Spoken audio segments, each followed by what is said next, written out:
lovely listeners. I am Lacey, and I am thrilled to welcome you to The Real Life with Lacey, where we embark on a captivating journey through the raw, unfiltered realities of life.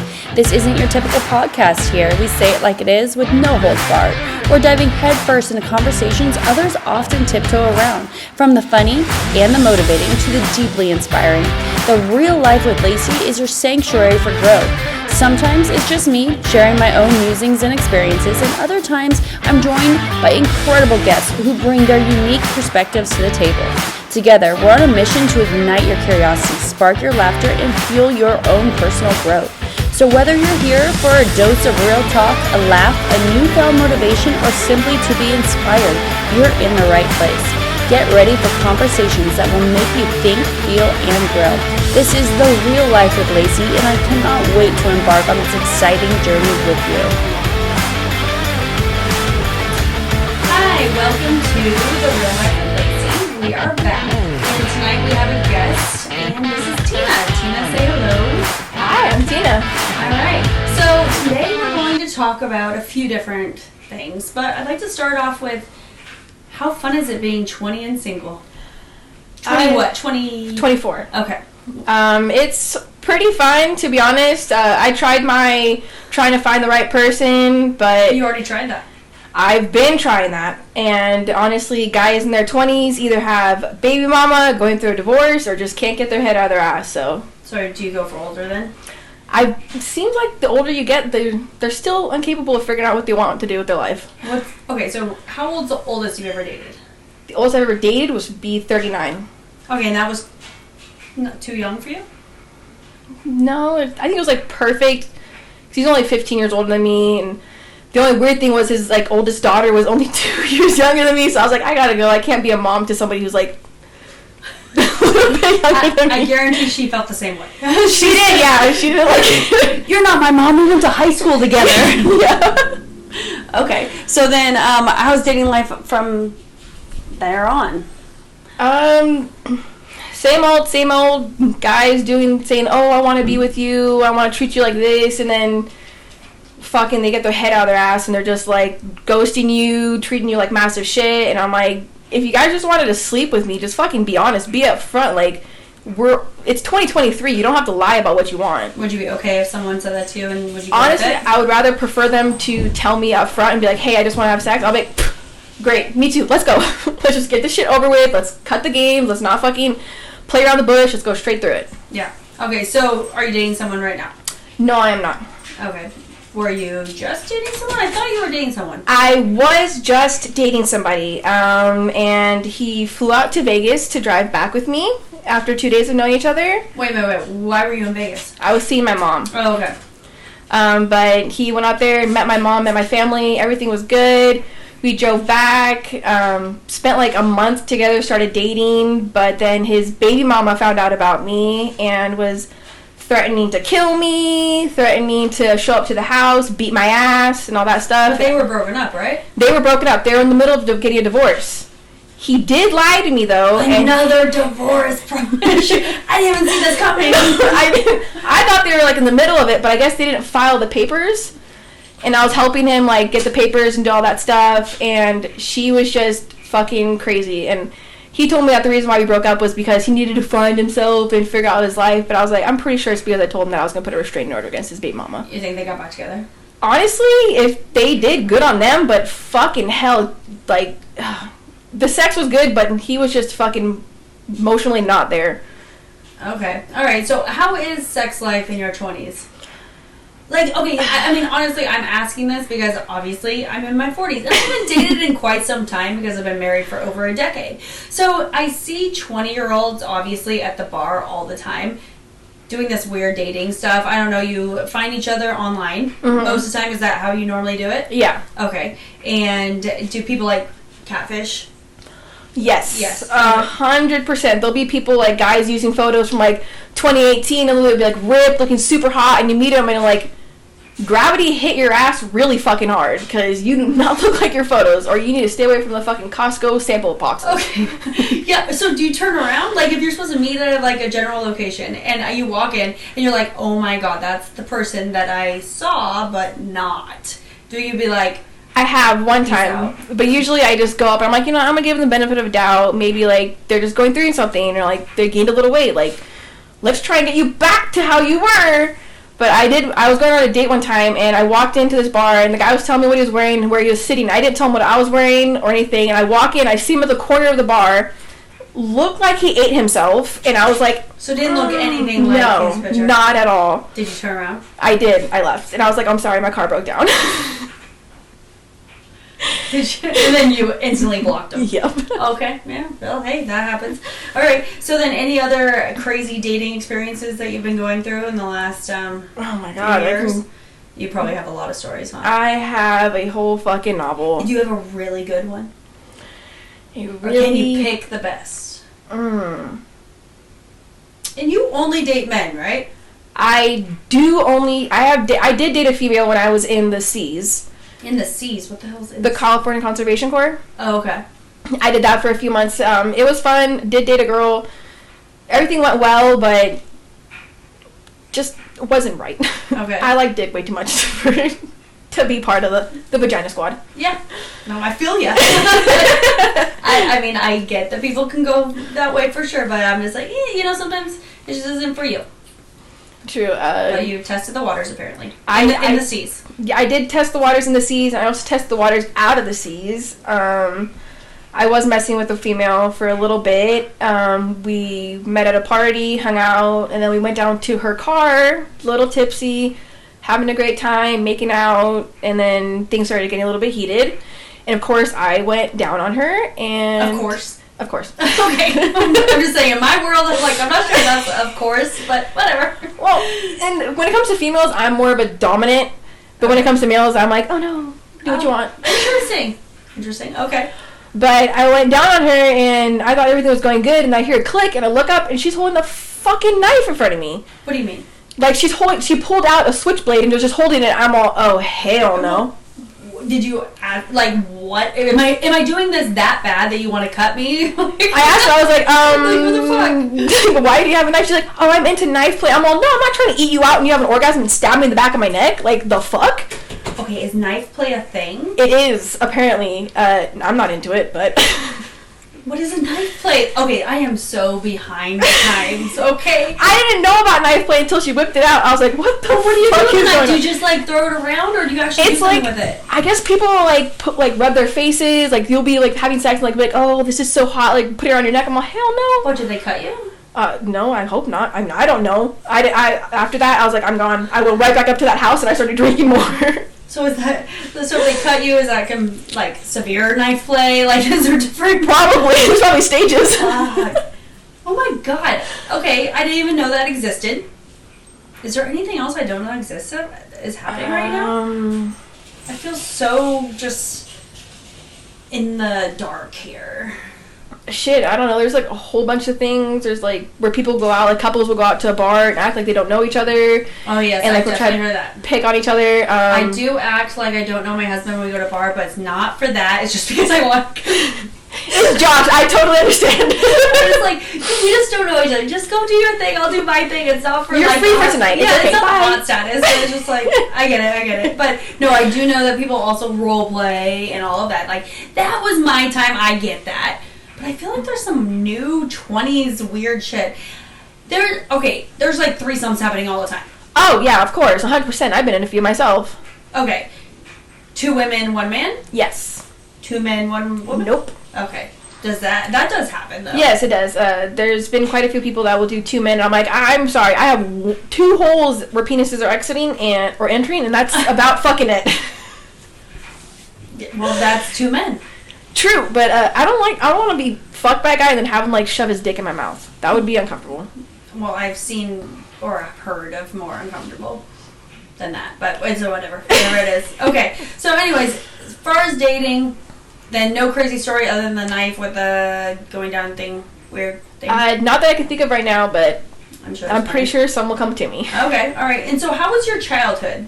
Did you have a rough childhood? I did have a rough childhood. Yeah. I was molested for damn near 12 years of my life. 12 years of your life? I was touched by my older brother for 12 years of my life. Hold up. How old were you when it started? I was in preschool. There's a documentation of me being in like preschool drawing a penis as a dinosaur. And then that's how it all started. My parents had CPS called, and that's how like it first started. Okay, back the fuck up. Okay, so you started getting molested by your brother, like blood brother? By my half brother, yes. Half brother, mom, dad's. My mom's side. Okay, your mom's son and older. Yeah, He's 34, about to be 35. Okay, so, and you said you're 24? Mm-hmm. Okay, so 10 years older than you. Mm-hmm. Okay, so when you were in preschool, he started molesting you. He started touching me, and then that's, when I remember being a little bit older is when he started doing anal. Yeah. What the fuck? Like, how old? Like, little girl. And were you telling your parents? I was too afraid. He threatened me, told me that my parents wouldn't believe me, and that, oh, they're not going to believe you because I'm older and I'm a boy and all this stuff, so I kept it to myself. I was terrified. So preschool is what, like 5, 4, Mm-hmm. 4 maybe? I don't know. So 14, like you were. I was a little girl. Until you were 14, it continued happening, or It continued until I was 16 or 17, because I was 15 when he first vaginally raped me. He anally raped me for multiple years of my life. Before vagina. What the fuck? Yeah. I'm so confused. Is that a normal thing? Not a lot. He just, from what I know, he was like, I didn't want to take your virginity and all that stuff. And I was like, you're raping me. Or molesting me, so like... He's trying to be a good guy? He was, come the fuck. Yeah, he was a manipulative motherfucker my entire life. Like, when the cops told me about, like, all this stuff, and they were reading the messages and all this stuff, because that's how they... What do you mean the cops telling you? So, when the cops found out about what he did to me... And that was when you were, like, 15? That was when I was 17. And how'd they finally find out? So, he was doing it to other girls. He did it to multiple girls in the county, and they looked over, like, the text messages, and they found text messages of him bragging to his friends about what he did to me. Oh, my God. Yeah, that was the worst time of my life. I remember... That's your whole childhood. Yeah, that's why, your like... entire and how often was this happening? Oh, my God, fucking... Like, weekly? Monthly? Daily. He lived with us. Holy fuck. I was definitely not in the, like, growing up, finally being, like, when I turned, like, 18 or 19 was when I finally, like, understood life and, like, understood growing up and being, like, an adult and just, like, being a child. It sucked. I got my childhood ripped from me. Completely. You didn't have one. I didn't. No. Okay, so you didn't tell your parents because you were afraid. I didn't tell my parents because I was afraid, but they did know because they did catch when I was little. I don't remember exactly what happened, but they kind of got a suspicion and they kicked him out. And then he got married, had 3 kids, and he was continuing doing it. You want to know the kicker, though? Wait a minute. Continue. Yes, I do want to know the kicker, but what do you mean continue doing that? He wasn't living with you. He wasn't living with me for a while. How was he able to get in? Like, he had the key to the gate, because I lived on property that you had a gate to get to. He had the key to the gate. He knew, like, when to come home, when not to come there, like, all this stuff. But the kicker would be that his wife knew about everything and watched him molest me one time. Made actual eye contact. How did the fuck did that happen? Came to your house? Like, how did that, like, you don't have to relive, obviously, the exact situation, but, like, how were you all in the same room? We weren't. So, it was when I was younger, and he picked me up from, I think, a friend's house. And my dad's property is pretty long. It's a long driveway until you get to the hill. And when I remember getting up to the very top of the hill, and he pulled me out and told me what he was going to do to me, and I was like, please don't. And what age do you think you were? Like 16, 15, okay. Around there. It was when he just previously started, like, vaginally raping me. Okay. And I remember him just bending me over the car, and I, like, look into the car at his wife's eyes while he's doing this and just completely feeling dead. Like, I felt nothing. Oh, and she's just what? She's just staring at me, and I'm, like, crying, tearing coming out of my eyes, asking, like, I'm mouthing, help me. And what's she doing? She did nothing. I remember after it all happened, we went down, and she was like, I'm sorry. And I was like, if you're really sorry, you would have stopped it. You're not sorry. Did they have children at this time? They did. They had 2 of the kids, I think, because he had 3 altogether. Oh, my God. Okay, so fucking nuts. Mm-hmm. And then how did it finally end? So it finally ended when he went... So one of the girls' parents found out. Okay, and what age were these girls? Like, are they teenagers or children? Like young. 16, 17, around my age, but a little bit younger. Because he would try to attack my friends. Oh. And that's why I stopped having friends. Because I was like, I don't want people that I love to get hurt. And there was a whole thing around the county of where people were like, oh, you're sleeping with your brother willingly. And I was like, there's a difference between willingly sleeping with somebody and just not wanting people you love to be hurt. Yeah. Like, giving yourself up because you cared too much about people. And that's what I did. I was like, I will not fight you anymore if you just stop hurting people. I've heard of that in siblings. You know, siblings that are getting molested. That, like, the older one normally tries to, like, shelter the younger ones by taking the hit. You pretty much, you know what I'm saying? So that's basically what happened with you. Yeah, it is. And my little brother looked up to him a lot. Because, I mean, he was our older brother. He's supposed to be our protector. He's supposed to, like, watch out for us, take care of us, like, all this stuff. And my little brother is my absolute world. Like, I will protect him till the day I die. And I just remember him finding out what happened, and I tried to protect him throughout all the years. I was like, oh, no, he's not doing anything. He's not doing this. He's not doing this. He's not doing this. Because, like, just because he was ruined in my eyes, I didn't want my little brother to be like, oh, my big brother's doing this to my big sister. Like, that's not something you want to grow up in. What's the age difference between you and your little brother? My little brother is a year and, like, 7 months younger than me. Okay. Very, very close. Yeah. Okay. So, how did it finally stop? So one of the girls' parents found out, and it got pulled to court. And that's when they went through their phones, and he had to leave Amador County and go to Sonora. And he finally got arrested in Sonora. Him and everybody got arrested. Everybody? Everybody got arrested. Who's everybody? Him, his wife. Oh, his wife was an accomplice? Like, obviously, I heard your story, but... She let people touch my little niece and my nephews. His son, like, what do you have? 2 daughters? 1 daughter? He had 2 sons and a little girl. The oldest son was autistic, and then he had the little girl and a younger son. Okay, and she allowed people to touch all 3 kids. Because I remember being in because when you go through something like that, they want you to do a victim witness thing, like, oh, just because this happened to me, I'm not going to let it affect my life. Yeah. And I remember sitting up on the stand talking about mine, and, like, going through mine, and I remember them going up and like, oh, we're going to do this for your niece. And I was like, okay. And I remember hearing what they were letting these men and people do to my little niece, who was in the single digits. Like, she was a baby still. And it was just fucking insane. So they were both sick individuals, and they found each other, and they fucked up their own children as well in the process. Mm-hmm. And they got arrested? They got arrested. Just he got 25 to life.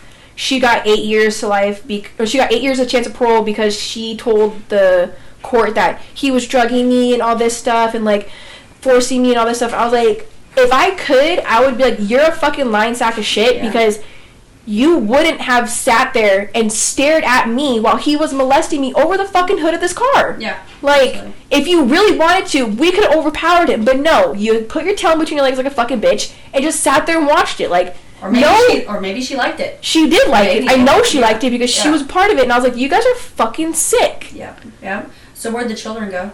They ended up going into adoption agency and all this stuff, and they are separated now, and I can't see them. All 3 are separated? Mm-hmm. You can't. Why can't you see them? Because I am a part of the case.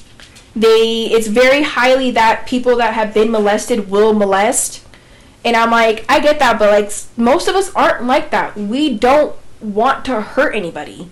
Yeah, but, I mean, they do have a percentage. It does come out, and I'm like, I love those kids. They were my life. Yeah. Like, I just want to see them. And, like, looking back and, like, pictures, because I get pictures from her sister all the time, and, like... Who's her sister? Who's her? Amy. That would be so Keith is my older brother that molested me, and his wife's name's Amy. Okay, so and Amy's sister sent me pictures, and it sucks because looking at my niece now, she looks literally like me when I was a little girl. And it breaks my heart because I'm like, all I want to do is just see you guys, hug you guys, and kiss you guys. Like, I love the fuck out of you guys. I just want to see them. That's crazy. So is there an order that's stopping everyone from seeing each other? Or is it the new adopted parents don't want it? Or honestly, I'm not sure. All I know is that they got adopted out in Humboldt County, Eureka. Mm-hmm. And I'm like, even when I was up there in the seas, I tried my hardest to try and get in with, like, social services and be like, hey, I just want to see them. I'm like, I will do visitation. Like, I will fucking have somebody watch me if you want. I don't care if it's the whole sheriff's department. Yeah. Like, I just want to see them. Yeah. I haven't seen them in almost fucking 9 years. Like, so, yeah, when is it? Has it been 9 years since? It's been quite a few years because they're in the double digits now, and they were in the single digits when I saw them. Well, at least they got out of that. Yeah, the reason why they had them separated was because my nephew and niece were humping each other when they were wrestling, basically, and I was like, what do you expect? Like, their parents didn't shelter them at all. Well, you know what? Whatever they got caught with, it was probably even worse than that. Yeah, and I'm which is awful and terrible and super sad. But those kids, I mean, and that's a growing period for these children mentally, and a lot of children are mentally screwed for the rest of their life from that sort of base, and it's really fucking terrible. Yeah. It took me a few years to finally, like, because a lot of people that have been through this, we blame ourselves. We're like, we could have spoke up sooner. We could have done this. We could have done this to stop it. And it's like, you really can't. Being so young, you don't understand what's happening. Well, you're scared as fuck. He broke my dad's ribs. How? He fought my dad. Stepdad. It was his stepdad? Right? It was his stepdad. It was my biological dad. Uh-huh. He fought my dad and broke my dad's ribs in front of me. And that was like a few days before I thought I was gonna tell my parents. I'm gonna tell my parents. And they broke my dad's ribs. And I'm like, how the fuck can I tell my parents when he literally just fought my dad and like beat the shit out of him? Like, I'm terrified. All the shit that he did to me, he duct taped my mouth shut, duct taped my hands shut, he did all this crazy shit to me. Holy fuck. What a sadistic motherfucker. Is he gone forever? He got arrested when I was 17. I think he got put in jail when I was 17 too. So it's 25 with a chance of parole. He was supposed to get 25 for me originally due to how young I was. Yeah. And then get 5 years for the other girls and his kids. So he was supposed to get 75. But he took a plea bargain, so he's getting 25. And actually, I think he is at Mule Creek Prison. No. Yep. When I searched it up, it said Mule Creek Prison. Okay, so he's going to be there for another, 15 years or so? Yeah. And I think I have 4 more years until I can legally, because they have, being a victim, they put a 10-year victim restraining order where I can't go and see him. And after that 10 years, that's the one thing that I want to do. Because the one question it sucks to ask a rapist. Oh my god, you want to go see him? Yeah, is why. And I know that's going to fuck him up. Because even though, he did all this shit to me, I still know how to get into his head. And, being 24 now and, learning all this shit about molesters and all this crap, I'm I'm going to fucking use Uno reverse card his ass. I'm going to ask him why. Let him think about what he did. Why did he do it? Why was he doing all this shit to the person, his little sister? Yeah. Before anything happened, my big brother was my fucking world. And then he just changed and fucking thought I remember him telling me this because I asked him why. And he did ask him why at one point? At one point, I asked him why. During or During. Yeah. He told me, this is what people do when they love each other. And I was like, this is not what people do when they love each other. I know no siblings that force sex onto each other at all. Have you talked to, so his mom, your mom? Yes. And his dad, wherever he's at. He doesn't know what dad. the fuck made him like this? Is there any... My mom thinks that when he was younger, he got molested.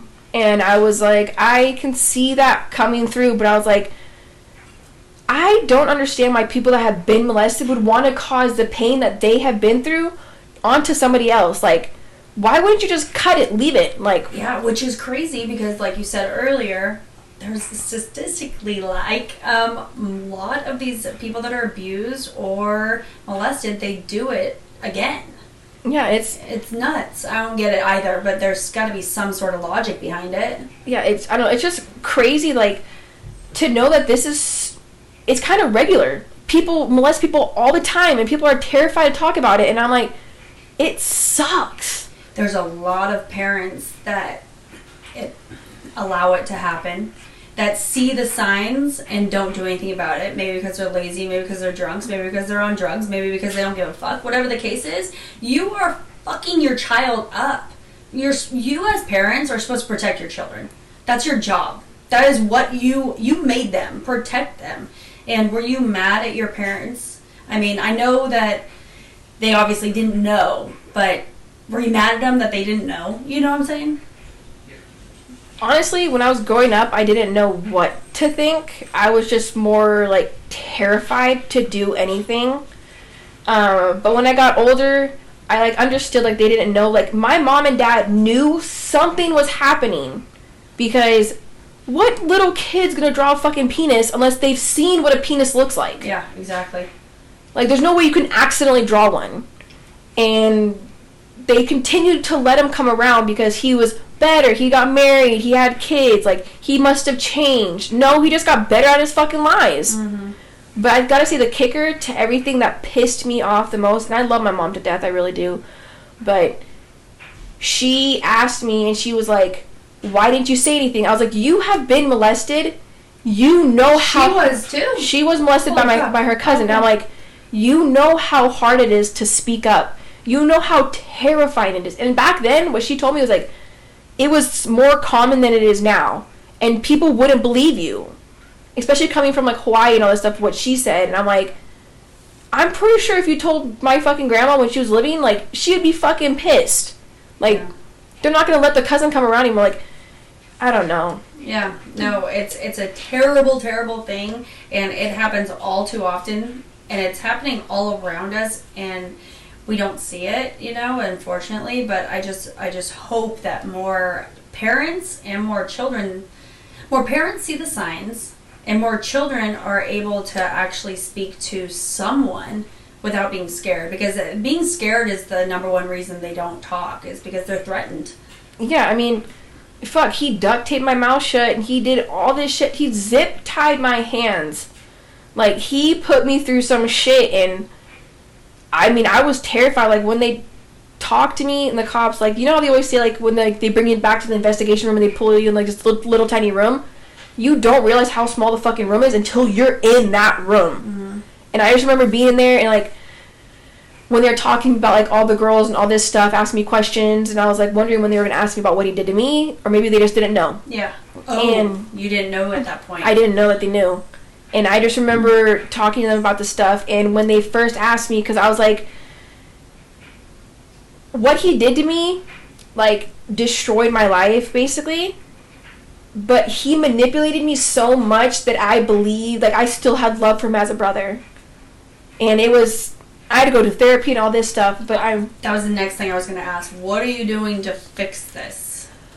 It took me therapy, and it took me a lot of people that I could trust and be there for me and, like, talk me through it and be like, hey, like, there's nothing that you could have spoke up, but you were terrified. Like, you were trapped. What could you have done? You spoke up, and then your parents not believe you? You spoke up, and then him fucking hurting you more. Like, there's, being young, your mind's going at like 100 miles per hour, like all these different thoughts, different things are going through, and like you don't know what to do. Yeah. And you're young, you're still developing. And it's just, I'm just so grateful that I had friends and people that I could like talk to and confide in, because it took me a really long time to be able to actually speak about it and not cry and like bring to tears, be like, yeah, this happened to me, I went through this, but now I'm like, yeah, this happened to me. It's always going to be a part of my life, but it's not going to define who I am. It's never going to be who I am. Just because I was molested doesn't mean that's who I am. Yeah, it's part of my story. Everybody has shitty stories, but it matters on how you go from now on. Mm-hmm. Nope, I agree. And do you think it alters your relationships now? It does, 100%.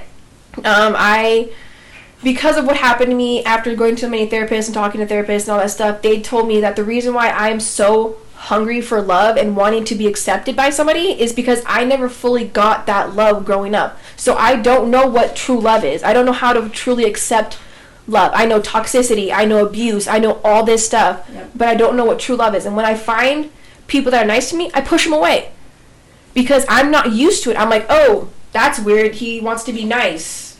And I'm like, oh, the guy that wants to be a dick, come here, baby, what's up? Yeah. Yeah. And how are you going to alter that? Like, are you still just trying to work through it? I'm still trying to work through it, but I know that me catching on to it, I'm going to have to, like, kind of, like, I don't know, redo my brain and be like, hey, like, that guy is nice. Like, try and stick it out. Don't try and stick it out for the douchebag that looks pretty. Are you just not attracted to nice guys? I don't think I'm attracted to nice guys. I think it's, like, the toxicity and, like, ooh, the bad boy. Yep. Which sucks. I'm like, there's like nice guys out there that want to take you on a dates and do like all this nice stuff for you, but I'm like, I want him. Yeah.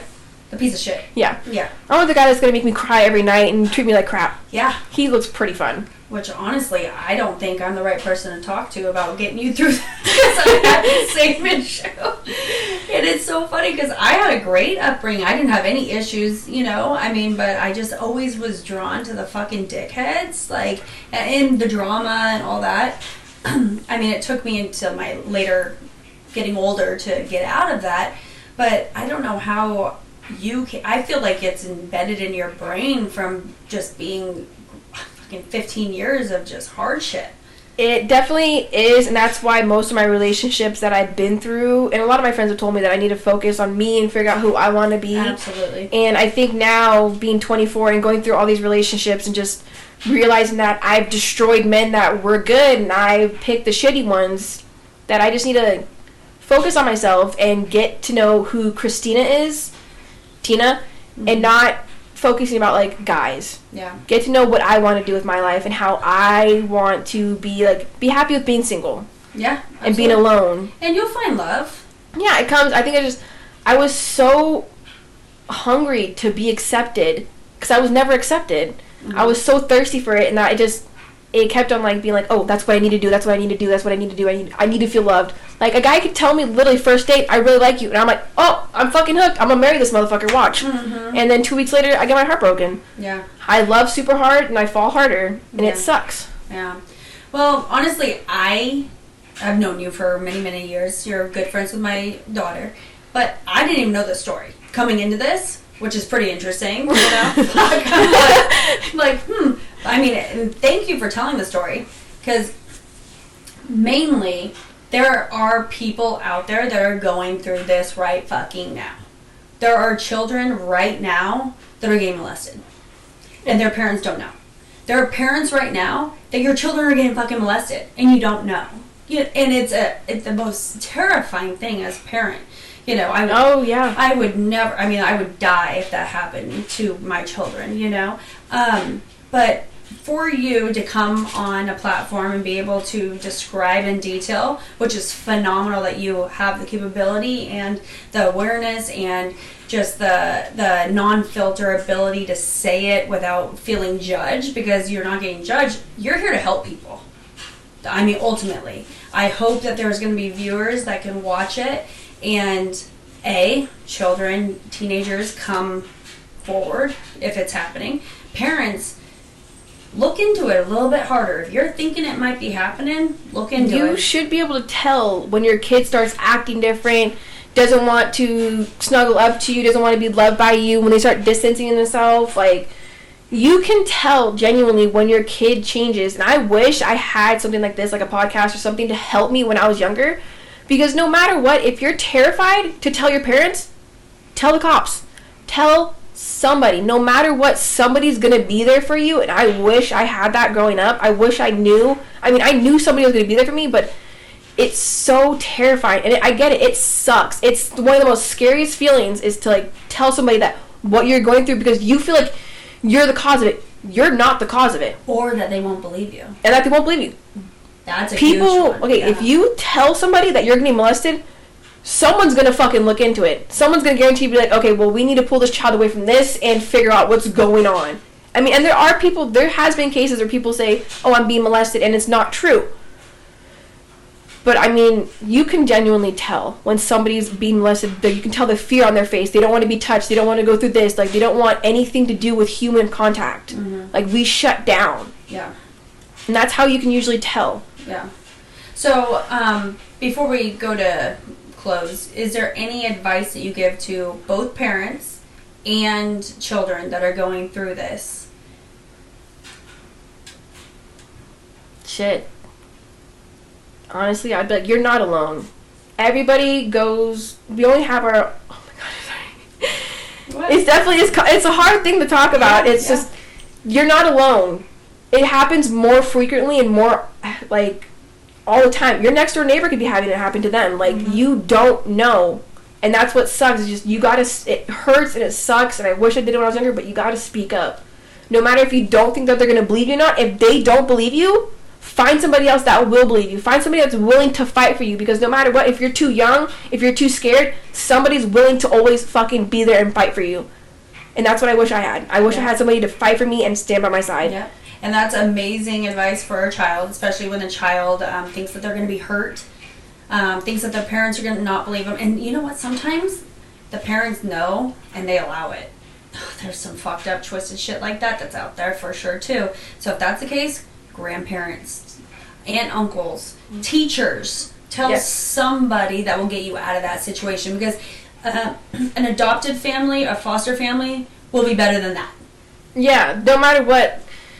Even if, like, you can't feel like you can't go to your family, go to your school. Yeah. If, when you go to school, be like, hey, talk to a principal or something, because they automatically, by legally, have to call the cops, and you will be put into CPS right there and then until they get down on the case. Yes, like, somebody's always going to be there to fight for you, no matter what. They are mandated by law, too. As far as parents, what advice do you have for parents that, for them just to look a little deeper if they think it might be happening? Just watch your kid. Watch how they react to their siblings. Watch how they react to different people. Like, if you're suspecting that your child's being molested, watch how they're interacting with all these people. If they're starting to interact differently with somebody, maybe you should start to question that. Or if they're going places with somebody frequently, question that. Be like, hey, I know, like, you're young and you're going to the gas station with him, but why do you guys keep on going to the gas station? Why are you guys gone for this many hours? Like, why is it long periods of time? What's going on here? And like what you were saying with your niece and nephew, they start acting a little sexual. Yeah, there's going to be things that are going to happen. You will, if you pay attention and open your eyes, you can see the signs. It's just opening your eyes that's the problem. You have to look into it. Be like, oh, my child's acting a little weird. Be like, okay, well, pull them aside, talk to them, be like, hey, I know something's been wrong, like, what's going on? Be like, I'm not going to judge you, this is a safe space. You have to make your child feel safe. Even though you're their parent, you have to make them feel safe. Yeah. Like, if they don't feel safe, they're not going to say anything. I never felt safe telling my parents, that's why I never told them. But if they sat me down and talked to me and genuinely put interest into what was going on with me, I would tell them what was happening. Yeah. But they didn't. Yeah. Well, I just want to thank you for coming on The Real Life and talking about real life shit, and I hope that this episode was able to help someone. And that's our responsibility as humans when we've gone through some fucking shit, is to be able to help others get through it. And that's the main reason I want to do this, is because there's so many people out there that need help, and you got through it. Yeah, I mean, it's still a learning experience, and I mean, I'm still learning myself to get fully through, but I mean, if there's anybody out there and you know Lacey personally and you're going through the same thing, Lacey knows me, and I have no problem giving pointers and talking to somebody and just, like, being there for them, because I wish I had somebody be there for me the way I am, and I would love to help somebody get through this. Oh my God, that would be phenomenal for you to feel that, you know? Yeah, it would really bring joy to me to be, you know, that I can help somebody go through the pain and deal with the pain. I'm not going to be able to fully help you, but I can give you pointers. I can be here to listen to your pain. Yeah, yeah. All right, well, Tina, thank you so much. And I have a feeling that I need to bring you back, because if I just learned about this today, I think there's a few other things we could find in your... There's a lot more. I mean, I've been friends with your daughter for almost 6 years. There's plenty. Yeah, okay. Well, thank you again. You're welcome. Thank you for having me. No problem. And thank you again for coming to watch The Real Life with Lacey. Stay tuned. Next week we'll have another guest, and we'll talk to you then. Thank you. Thank you for joining us on this episode of The Real Life with Lacey. We hope our unfiltered and uncut conversations have left you with a sense of connection. Don't forget to subscribe on your favorite podcast platform. Follow us on YouTube, TikTok, and Instagram. Remember, life is a journey filled with unexpected twists and turns, but we're here to navigate it together. Until next time, stay true to yourself, embrace the realness of life, and never be afraid to tackle the topics others won't dare. This is Lacey signing off for now.